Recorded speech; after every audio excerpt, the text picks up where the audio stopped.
What is up, fellow nerds, and welcome back to the Dapper Snapper Gaming channel, and welcome back to How Do I Want to Do This? This is our series where we take a look at all playable options available to players in Dungeons & Dragons 5th edition, then we rank them on a scale of 1 to 10 and either build them or fix them depending on how they rank. Now today we are talking about the Circle of Dreams Druid, and we are taking a little bit of the Feywild with us as we go, and we're going to see just how powerful it makes us. So before we jump into it, make sure to leave a like on the video and subscribe if you haven't already. As you can see, most people who watch the channel are not subscribed, so please don't be one of those people and help us reach our goal of 2,000 by the end of this year. We are on track, but I need your help to get there. And of course, then click the bell so you're notified when new videos are uploaded, and share the video with your friends. The Circle of Dreams Druid, originally introduced in Xanathar's Guide to Everything, takes the Feywild and makes a native druid that can travel anywhere and really be the defender of its home, and really bring the beauty and the dreamlike state of what is the Feywild to the rest of the material plane or wherever this druid happens to roam. I think this is really cool. The Feywild has such great flavor, just with everything that can happen. I don't want to go too deep into lore here, but I think it's really cool to be able to bring all of that to a character, whether it takes place in the Feywild or not. And so this is really cool. It's really awesome to be able to bring the healing as well as the utility, which is kind of where this one shines. Is it enough to rank really well, or will we need to fix it? Let's find out. Starting off at level 2, we get Balm of the Summer Court, and this gives us another healing option on top of that which we already had, which we already had a decent number of, but this just expands that even more, so we're not going to complain. But we get a number of d6s equal to our druid level. As a bonus action, we can roll a number of dice equal to half of our druid level or less and heal that amount that we roll. And this has a range of 120 feet, and it's not considered a spell, so as far as I'm concerned, this works within Wild Shape as well. And so then on top of all of that, the creature that we use this on gets 1 temporary HP for each die that we spend, and then we get all the dice back on a long rest.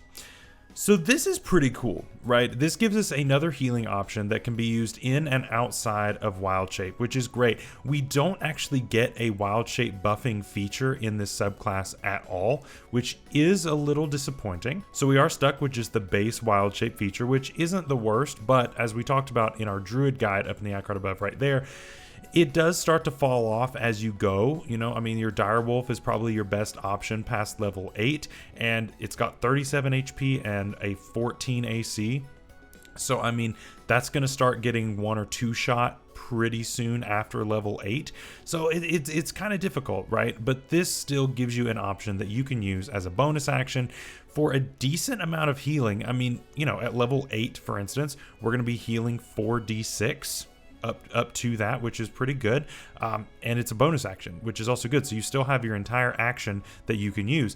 I think it's great that we can use this while in Wild Shape too, because like I've also said, a lot of times, not every time, but a lot of times in Wild Shape there aren't a lot of options for your bonus action. You're just kind of limited to whatever the beast can do that you happen to be Wild Shaped into at the time. So this gives you another option, and I think it's actually pretty viable, and I mean, it scales pretty well, right? You get another one every time you level up, and then you can expend basically 1 more every 2 levels, and I think that's really, really cool.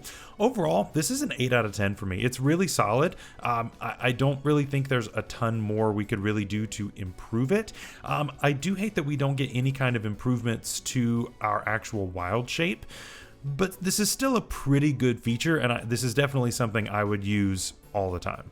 At level 6, we get Hearth of Moonlight and Shadow, and this allows us to make a little dome around us while we are napping. So whenever we are taking a short or long rest, we can actually call upon our shadowy power of the Gloaming Court to help guard us while we are there. And so at the start of the rest, we can point to wherever we want, and it creates a 30-foot sphere, and we can all just kind of hide in it, right? It provides total cover, and while within the sphere, we get a +5 to stealth checks and perception checks, and it also blocks out any light that is coming from within. So this is a great way to hide while you are out in the open. This can definitely help you to rest in more precarious situations than you would have been able to otherwise. So it's pretty versatile in that way. Is this good though? How good is this feature? I don't think it's that great, to be honest. Yes, it's nice to be able to be hidden during a rest. However, there's also a spell called Leomund's Tiny Hut, and this kind of competes for that. We don't get that as a druid, so it's not something that necessarily is competing for us. But if you have a wizard, your wizard probably took it, I would imagine. It's a really good spell to have in your spell book if you're a wizard and just not prep it and then cast it as a ritual. And it gives you actually an impenetrable outside casing for you to rest in. This one, yes, it hides you, but anyone could just walk in if they wanted to, or even if they figured out you were there somehow, if they were tracking you by some means or whatever, this does not prevent them from finding you. So I do think this is a little weird. I don't think it's as good as Leomund's Tiny Hut, even though it is invisible. I don't think it's as good. I'm going to give this a 7 out of 10. I don't think it's the worst thing ever. I think it's okay. I think it's situational though. And if you've got a party member who has Tiny Hut, you're going to want to just let them do Tiny Hut every time, because then even if they find you, it's not like they can get in. With this one, they can just walk right in, right? And I don't think that that's the best way for this. I don't know. I don't think this is the best thing. The only thing this really has over Tiny Hut, to be honest, is that you can leave this and it stays. Tiny Hut, the caster has to stay inside the hut the entire time. This one you don't have to. So I think that is one point that makes it a little bit better than Tiny Hut, but in pretty much every other way, I would say I prefer Tiny Hut over this one. At level 10, we get Hidden Paths, and this actually gives us a really cool teleportation feature, which is always going to be welcome. So what we can do with this is, as a bonus action, we can teleport 60 feet to a place that we can see, or we can use our action to teleport a friend up to 30 feet to a point that we can see if we can touch them. This is cool. We can do this a number of times per day equal to our wisdom modifier, and of course get all of those back after a long rest. Teleportation is always going to be an amazing thing. It just is, right? I don't think there's ever a time when you are looking at a thing of features, see that you get teleportation, and say no thank you, right? It's a great way to get away from opportunity attacks. It's a great way to get across maybe a big chasm if you can't fly or anything like that. I think that's really cool. The thing about this is, again, this is not a spell. You can do this in wild shape. So I think that's really, really nice. And I mean, it just says that you can touch. So I would talk to your DM about whether or not you can do this to another creature while in wild shape. I mean, you're not necessarily like, it doesn't say you have like somatic components. It's just saying touch. So like, does that mean you can just run up and rub up against somebody's leg and then they poof, they're gone? I would say talk to your DM about that, about whether you can do this in wild shape. I would guess yes. I would think you can, but that's just me. But I typically would. I'm a little more lenient on things like this anyway. I think this is good. I think it's quite good. It is very similar to what Eladrins already get. Eladrins already get a similar feature where they can teleport a friend. But I mean, it's still nice to be able to do this wisdom modifier times per day. That's pretty spammable, honestly. I really like that. Overall, this is going to get a 9 out of 10 for me. Free teleportation is great. It is late at level 10, but being able to teleport yourself or your friends 5 times per day, I'm never going to say no to that.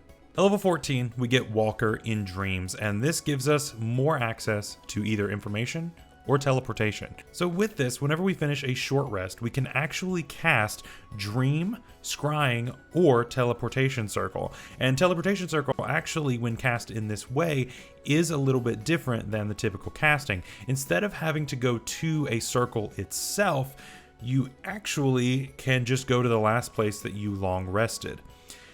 This is interesting, right? In my opinion, the way that you do this is you set up your Hearth of Moonlight and Shadow somewhere. Let's say you've gotten yourself into a really sticky situation and you are in trouble and you need to hide, and you've got to hide for an hour with this, which is your best case scenario. But you create your Hearth of Moonlight and Shadow and you hide somewhere, and you hope that you don't get found for an hour.